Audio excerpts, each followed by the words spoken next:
आज चाहिँ म यहाँ बारीतिर आएको छु। हेर्नु त यो के होला तपाईहरुले। म चाहिँ यसरी प्याजलाई चाहिँ यसरी राखेको अनि यो प्याजहरु हेर्नु त यसरी राखेको छु। यति धेरै छ प्याजहरु पनि।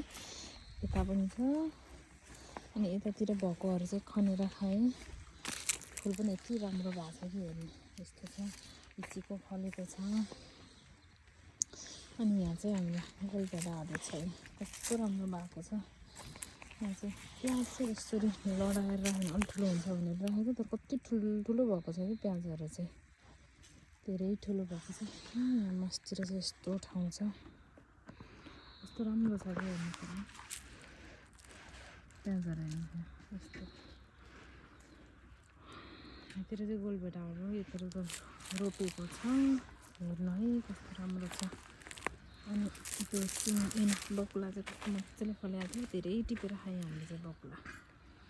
10-15 हजारको बकुला मात्र खायौँ। धेरै भयो।